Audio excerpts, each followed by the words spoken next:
and welcome to my new Saturday series.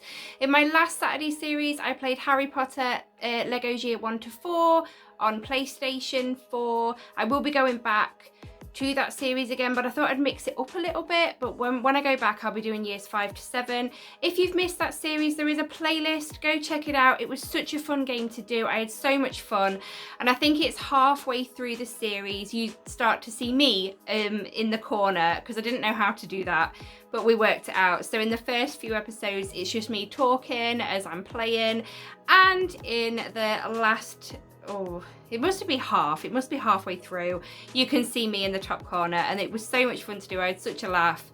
I did get messed up a bit in the game, but yeah, definitely go check that out. But this is my new Saturday series. This is episode 1. We're talking about character theories within this series. And to start this series off, episode 1 is all about theories about Hagrid. So if you want to hear these theories that I found about Hagrid, it's pretty interesting, then keep on watching. And if this is the first time you're seeing my face, hello and welcome to my channel. A massive thank you to my Patreons. They help me keep this channel running just that little bit more. All my social medias and Patreon is linked in the description of this video. Go see what I'm up to on those. Let's talk about Hagrid. Zach Hansen, a Reddit poster, came up with this theory that Hagrid could be a Death Eater. Now I'm going to link that whole theory down below if you want to read it, because I'm not reeling the whole thing off because it's quite a long theory, but it's a very, very interesting read. But I'm going to tell you what stuck out to me the most and made my brain twitch. Now, although the evidence he found was intriguing, he says please do not take this theory seriously. There are actions, statements, and inconsistencies in Hagrid that made him realise that maybe he somehow aided Voldemort. In his post, he provides evidence for Hagrid being a high-ranking servant for Lord Voldemort, evidence that Hagrid is a more talented liar than he lets on to be, and evidence that Hagrid is a more talented wizard than he lets on to be, and evidence that Hagrid has been some sort of servant for Voldemort, at least with the first Wizarding World War, and potentially since his time at Hogwarts. And the evidence he found was from the books, not the films. And this is one that really made me think. So for Hagrid to have been able to save Harry from Godric's Hollow that horrible night that Harry's parents died, before emergency services got there, I mean, he was too heavy for a broom or a thestral, and apparition is only taught in the 5th year and you need a license. And portkeys have to be approved by the ministry. Hagrid was expelled from Hogwarts in his 3rd year. I nearly said first, but in his 3rd year, so he wouldn't have learnt any of this. And he doesn't get Sirius's motorcycle till after he gets to Godric Hollow. So there's only really 2 explanations. He either used some sort of magic to travel there quickly, or he was already there. Now James and Lily were in hiding using the Fidelius charm, or however you pronounce that.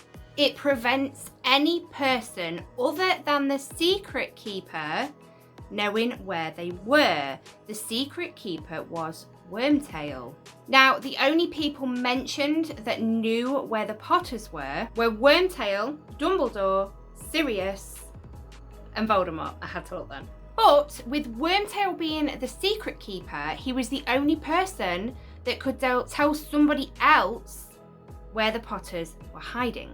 Like, obviously we find out Wormtail was the one that told Voldemort. But yet Hagrid somehow appears on the scene minutes after the attack happened. There was no reason for Hagrid to be in Godric's Hollow that night. He has no known connection to Godric's Hollow, and he only knows of Lily and James, really, doesn't know them properly. So why was he in Godric's Hollow? And not only that, the attack was unexpected. Seriously guys, like I said, I will link it down below. Go check the theory out that this guy did on Reddit, because honestly it's such an interesting read. But that was the first bit of the theory, and I read through it all, and I would love to tell you it all, but I think I'd be here quite a while talking about it because it's quite a long post, but such an interesting read. The next theory I'm going to talk about, guys, is that Hagrid can cast non-verbal spells because Dumbledore continued to teach him. What do you think to that theory? Listen to this. Now, theory is that when Hagrid got expelled in his 3rd year, his wand was snapped, but Dumbledore fixed it with the Elder Wand and transfigured it into the pink umbrella that we know and love that Hagrid carries. Now, Hagrid is very protective of Dumbledore, and we see this right at the beginning in the Philosopher's Stone, when obviously Vernon Dursley calls Dumbledore a crackpot old fool. And Hagrid really takes offence to it because he really sticks up for Dumbledore. He thinks a lot of that man. Dumbledore knew that Hagrid didn't do it. He knew Riddle was the heir of Slytherin. So Riddle was untouchable at that time. So did Dumbledore carry on teaching Hagrid, giving him that education that was so cruelly taken away from him? What do you think to that theory, guys? Talk to me in the comments. Talk to me in the comments about the first one as well, because that was just weird as well. But seriously, Hagrid did protect Dumbledore a lot, and Dumbledore thought of Hagrid a lot.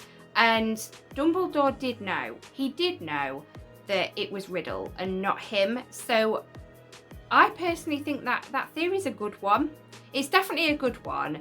And Hagrid is more talented. Going back to the first theory that we was reading of Hansen's, he's definitely more talented than he lets on. And I think he hides the talent because obviously he was finishing his 3rd year. So maybe he keeps his talents on the down low a bit. I don't know, but let me know in the comments. You know I love chatting to you in the comments.